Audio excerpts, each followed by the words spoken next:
The show, a breathtaking drama. The location, a river in Africa. The main protagonists, crocodiles. Supporting actors involved, everything Africa's wildlife has to offer. The expansive stage of the Masai Mara in Kenya is an ideal location for some stunning combats. Heavyweight conflicts and touching family scenes. The show centers on the age-old theme of the hunted and the hunters, life and death.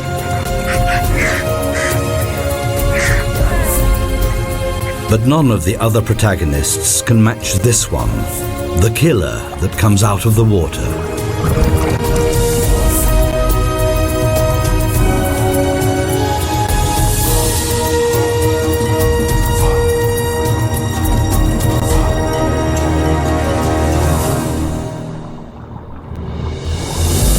Hardly any other region in Africa is home to a greater multitude of animals than the Masai Mara.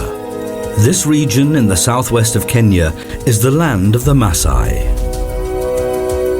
These are semi-nomadic pastoralists who live off their herds of cattle and are known to be excellent warriors. The Masai Mara National Park lies in the southwest of Kenya in East Africa and borders on the Serengeti in Tanzania. When the dry period begins in June in the southern Serengeti, innumerable herds of wildebeests join up to migrate over 800 kilometers to the Masai Mara, forever on the lookout for fresh pastures. During this migration, they have to cross several rivers.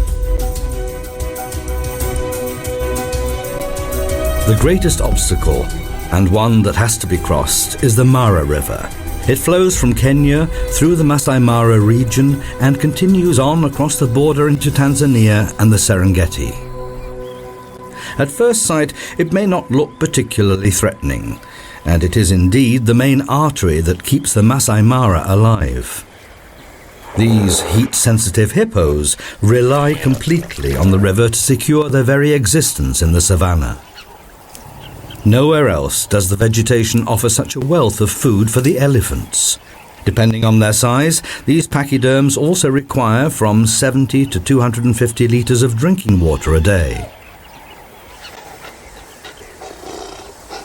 And nowhere else can lions choose from such a well-stocked table, provided they're ready to wait a bit. The Mara River is the only river in this region that carries water all year round.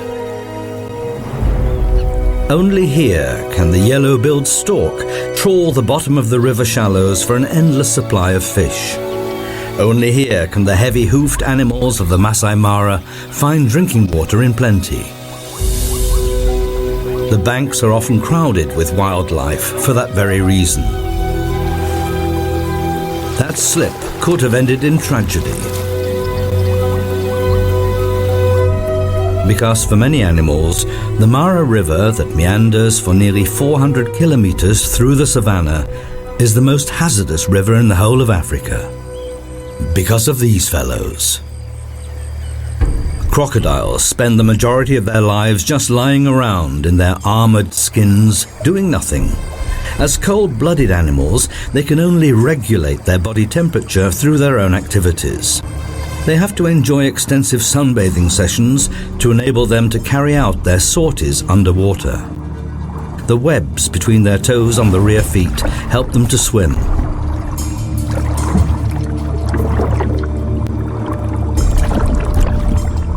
Their tail, that makes up around half of their 6-meter length, is what drives them. But it can only work if the animal's operating temperature has been reached. If it falls below 30 degrees, the reptile will return to land to warm up. Half submerged, half above the waterline is a popular position. That way one can keep warm and look as harmless as a large piece of wood. But can mutate into an underwater torpedo in an instant. At the moment, though, there is little prey to go for, so a more leisurely pace is perfectly acceptable. Walking along the riverbed uses less energy than those powerful flicks of the tail.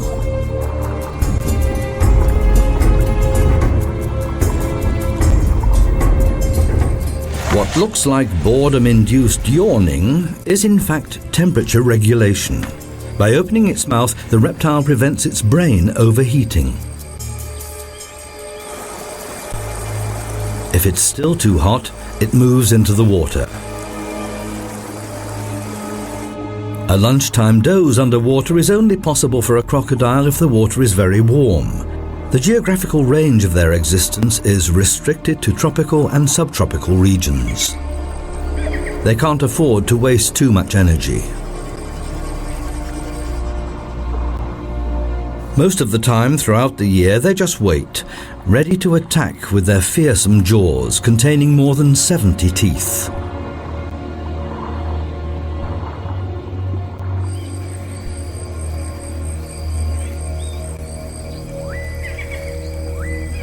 Crocodiles share their habitat with hippos. In the Masai Mara, there are especially large numbers of hippos. These socially orientated animals form small herds of up to 30 individuals. Underwater, these heavyweights even look elegant thanks to the buoyancy effect of the water. Rather than actually swimming, they tend to walk underwater.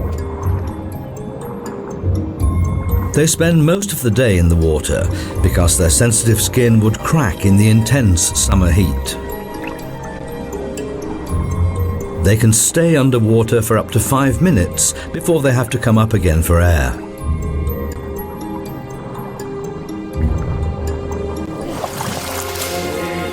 As a rule, one older bull will live together with a group of females and their young.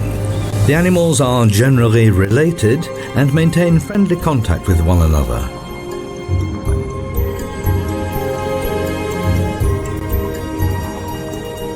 As long as there is sufficient water in the river, there are no grounds for rivalry.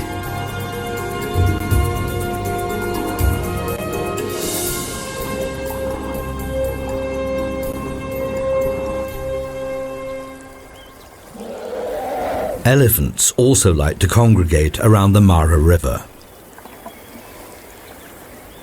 The smaller ones are best off keeping close to the adults. That way they're less likely to become a crocodile's next lunch. Elephants are among the most socially orientated animals in the world. This little elephant has not yet learned how to use its trunk to drink with. That muscular appendage is still in the way.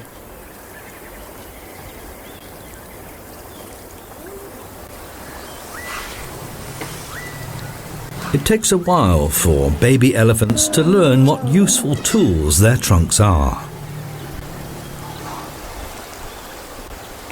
The older adults can use their muscular trunks as a most versatile multi-tool. During mealtimes, it fulfills both the grab and the cutlery functions. This little one can't start learning a moment too soon, even if it is kept fed by its mother's milk for many months.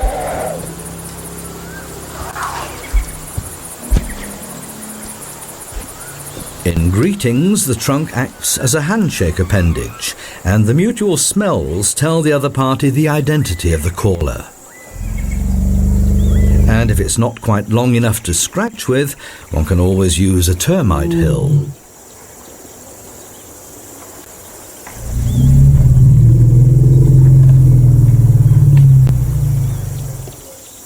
This mother cheetah and her 3 almost fully grown young and 2 younger males have made their way down to the river.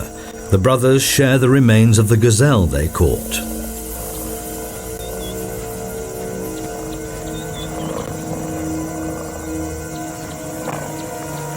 But the female cheetah also has to get some fresh food in for the family. The youngsters follow her, hopefully.